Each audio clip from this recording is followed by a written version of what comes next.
So there's a philosophy of living called minimalism. Yep. Have you heard of this Oh, thing? yeah. You heard about this minimalism? Uh-huh. What's the deal with minimalism? Well, I can have 100 items and just in one suitcase and live under a bridge, and and I'm a minimalist, and it's just amazing. Or maybe I could live in a porta john and drive it behind my car, and it'd be my tiny house. Yeah, like a tiny house on wheels that's like exactly the same as a trailer. It just looks different. Like, it's like the very same concept as a trailer. It's just that it looks a little bit fancier, so that makes it totally different. Well, I always laugh that people should make their tiny house out of a porta john, because so many of them are these gentrified little cabins that are just, they're marginally bigger than a porta john. But I just like the porta john thing because we're reusing it, and we can shit there, and then we can just dump some water on and just put it down there too. And a little hard to cook in there, but you can sleep, shit, and kind of shower in there. Lately, when I think of minimalism, I think of like an apartment, like a studio apartment that's like all white. Yes. It looks like living on the inside of an iPad. Oh. Or like an iPod, like Yeah. the inside of and you have, it's all white, and there's like a tiny little cot in the corner. Mm-hmm. It's like half a mattress. And then you have like a bowl to put all of your kale in or whatever you eat, like this white bowl, this plain white bowl, biodegradable white bowl. Oh. Okay. And then your Couple charger cords. Yep, and your iPad, Yeah. your iPad / phone, like your iPad that's also a phone, and that's it. That's all you own in this world, and then like one pair of underwear, but not white, because apparently tidy whities are not cool. Huh. So you can't have everything else in the apartment's white, but the underwear can't be white. You can't have tidy whities. Wow. But anyway, I respect things about minimalism, but I actually have my own sort of kind of more reasonable alternative to minimalism, and I call it reductionism. I live in a fairly small dwelling, and I have to make sure that I limit what possessions I have and everything. But I actually have 6 golden rules of reductionism, and these 3 objects, actually, each object symbolizes 2 of the 6 rules. It's funny how that worked out. Mm-hmm. But I just kind of looked around, and these 3 things jumped out at me, and each of them are a good example of 2 of the 6 golden rules of reductionism. So I'll start with Garfield here. This Garfield, I've had it since I was maybe a teenager or younger. I bought it at like a thrift store. If you can read the print there, it says, "Congratulations, you did it." I keep it next to my bed. Oh.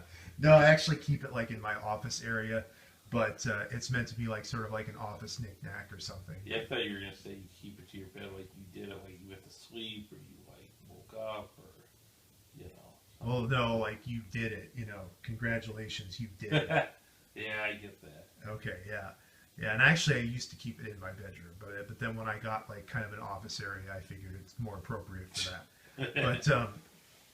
But yeah, the 2 golden rules that are associated with this one are, number 1, collectability. Garfield stuff is pretty collectible.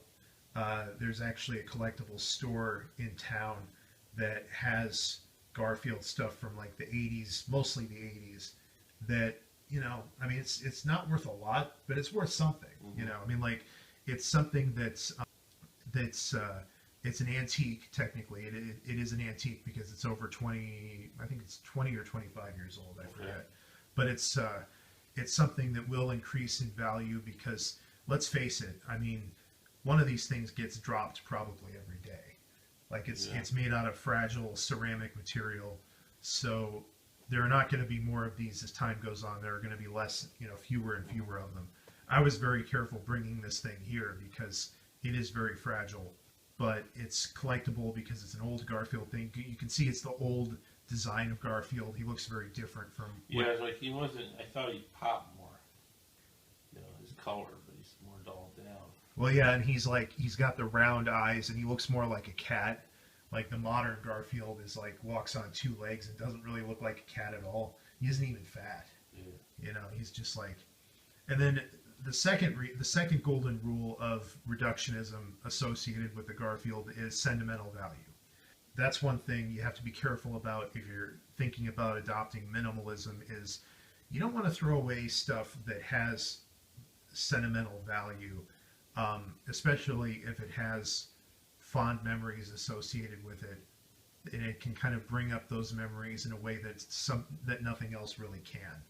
So it's important to not throw your past away completely. I mean, if we're talking like old paperwork or something, or like something that's like broken or not really attached to any memory of any specific memory, then yeah, get rid of it. But I would say nostalgic value is something that you should consider when going through your stuff and deciding whether to keep this or throw that away.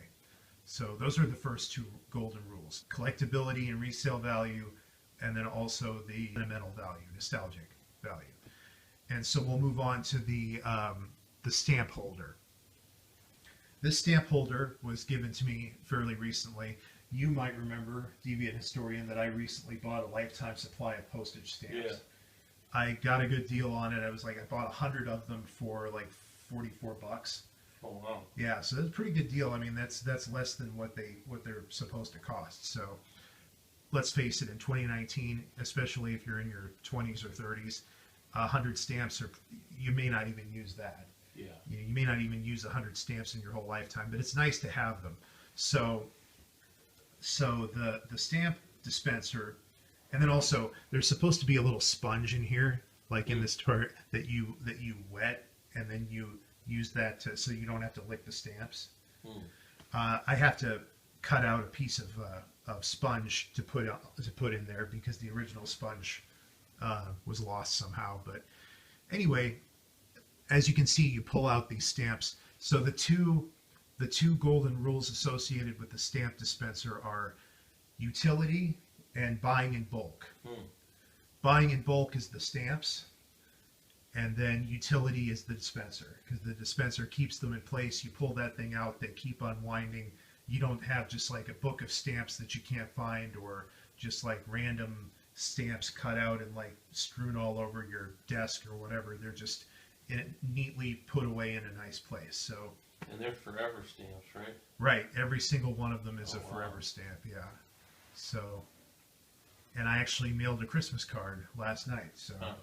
So I do use them, and then also certain things and certain bills that I have are not on auto pay, and those I have to mail in a check or something. So, so I will have use for them. But those are the next two golden rules. Number 3 and 4 are utility and buying in bulk, which brings us to the elephant. This elephant is a stone carving.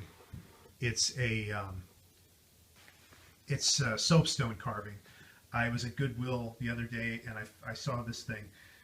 These are actually carved mostly in Central America, and I'm fond of like stone carvings, gemstones as well as gemstone carvings. You can see that this one is a pretty nice one.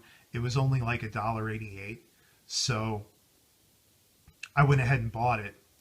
And the reason I bought it are the last two rules of golden rules of reductionism, number 5 and number 6, which are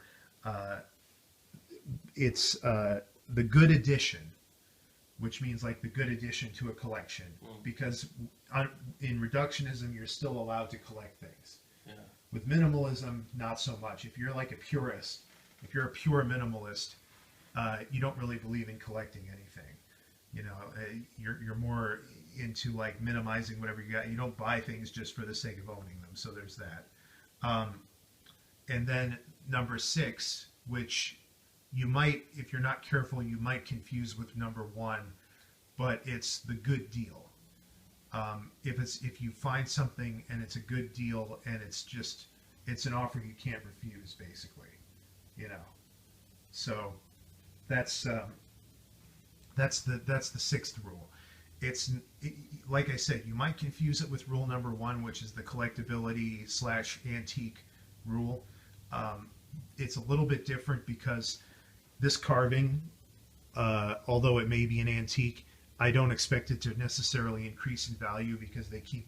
I mean, there are people down in Peru and stuff who make their living cranking these out every day, and that's not going to change. I mean, that's something it's just a tradition down there, that it's a way for them to make money down there. That's never going to change. So I don't expect this thing, and I don't think that there's any way to identify this with a specific artist, like an artist who may be known. So